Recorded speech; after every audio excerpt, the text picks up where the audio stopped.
l'âme ou le corps vital. Les 4 éléments sont, comme il a déjà été dit, issus de l'éther ou 5e élément. Ils en sont donc chacun un aspect. L'âme est formée primordialement de cet éther, ainsi que des éléments qui en sont issus. En tant que substance, l'éther complète les solides, les liquides et les gaz, mais il n'est pas tangible comme l'est la matière dense, et il n'est pas non plus observable par les yeux de chair. L'âme ou le corps vital est comme un double du corps physique. Elle est le siège de la vitalité qui s'exprime dans le corps dense et qui maintient un équilibre en ce dernier.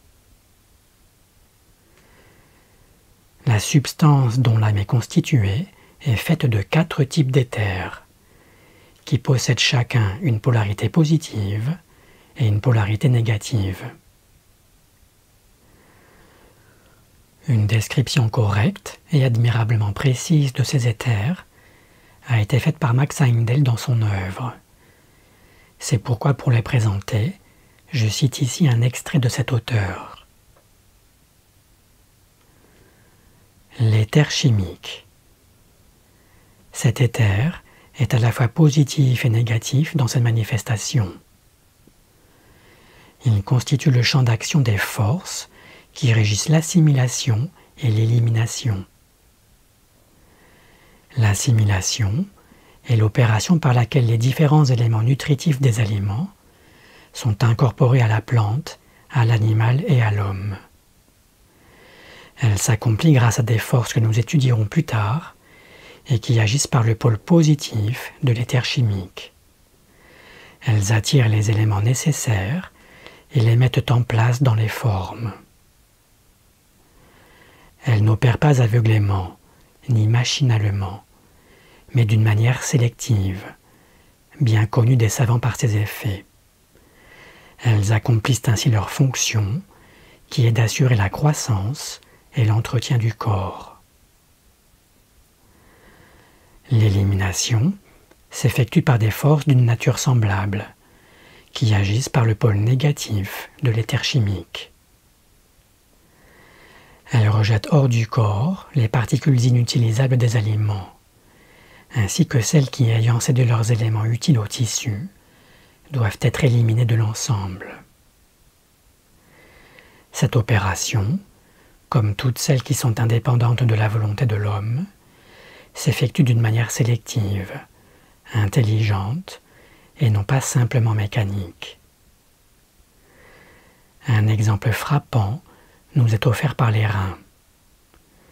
Ces organes, quand le sujet est en bonne santé, n'éliminent que l'urine.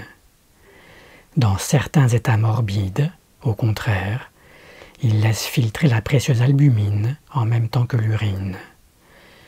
Car sous l'empire de conditions anormales, la sélection nécessaire ne se fait plus. L'éther vital. De même que l'éther chimique est le champ d'action des forces ayant pour objet le maintien de la forme individuelle, ainsi l'éther vital est le champ d'action de celles qui assurent le maintien des espèces, c'est-à-dire des forces de la reproduction. Tout comme l'éther chimique, l'éther vital a aussi un pôle positif et un pôle négatif. Les forces qui agissent positivement sont celles qui sont actives chez la femelle pendant la période de gestation. Elles lui permettent d'accomplir le travail positif et actif de mettre au monde un être nouveau. Celles qui agissent négativement mettent le mâle en état de produire le liquide séminal. Par leur action sur l'ovule fécondé ou sur la semence de la plante, les forces positives produisent des plantes et des corps de sexe masculin. Celles qui agissent par l'intermédiaire du pôle négatif produisent au contraire des plantes et des corps de sexe féminin. L'éther-lumière. Cet éther possède également deux pôles. Les forces agissant par le pôle positif sont la cause de la chaleur du sang chez l'homme et les animaux supérieurs, et en font ainsi des sources de chaleur individuelle. Les forces qui travaillent par le pôle négatif régissent les fonctions passives des cinq sens, de la vue, de l'ouïe, du toucher, du goût et de l'odorat. Ce sont ces forces qui forment et alimentent l'œil.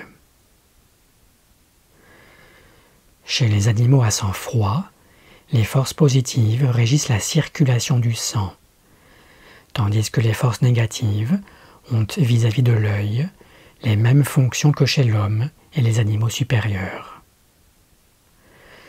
Lorsque les yeux font défaut, il est à présumer que ces forces construisent et alimentent d'autres organes des sens, comme elles le font chez tous les êtres qui en sont pourvus. Dans les plantes, les forces positives agissent sur la circulation des sucs.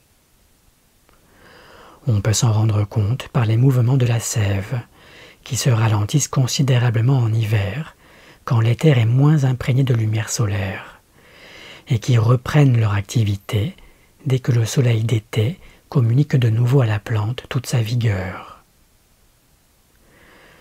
Les forces négatives travaillent à déposer la chlorophylle, substance verte des feuilles, et à colorer les fleurs. D'ailleurs, toutes les colorations, dans tous les règnes, sont dues à l'action du pôle négatif de l'éther-lumière. Les animaux ont le pelage coloré sur le dos. Les couleurs sont toujours plus vives, plus intenses, sur les parties exposées au soleil. Dans les régions polaires, où les rayons solaires sont plus faibles, les couleurs sont plus claires.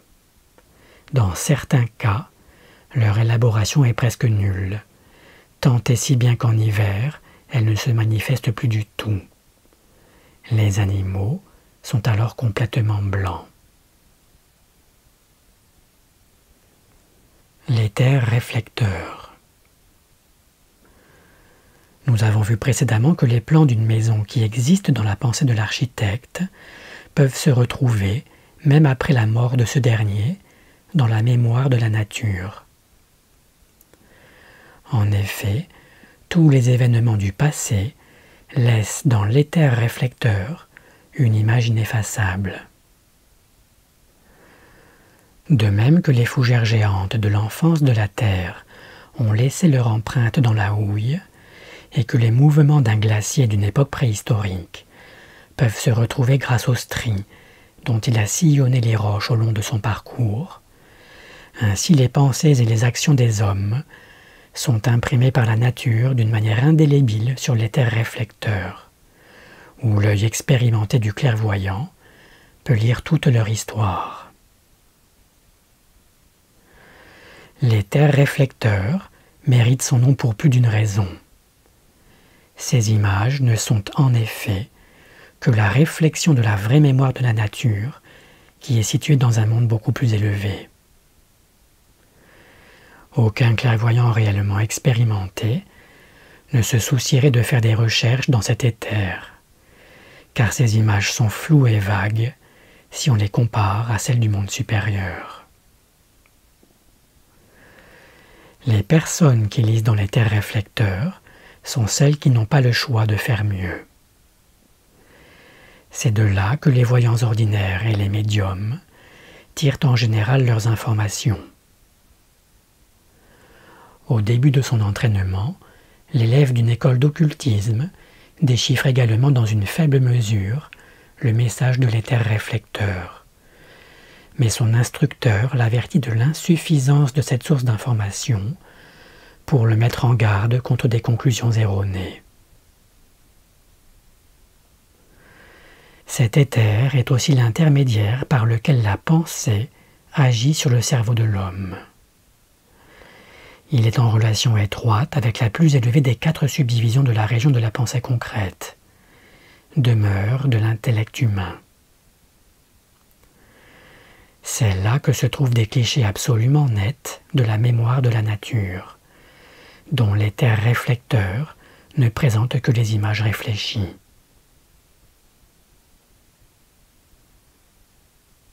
L'éther est invisible aux yeux physiques, mais cela ne signifie pas que nous ne pouvons pas le comprendre.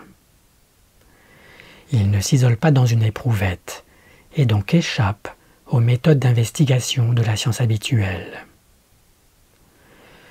Il est nécessaire, pour comprendre son existence et élucider progressivement ses fonctions, de cesser de placer l'objet de notre étude en dehors de nous-mêmes. En se comprenant soi-même et en s'anoblissant, s'éveillent progressivement les sens intérieurs qui rendent sa perception effective. L'être comprend alors que cet éther non seulement est en lui, mais aussi existe nécessairement partout dans l'univers.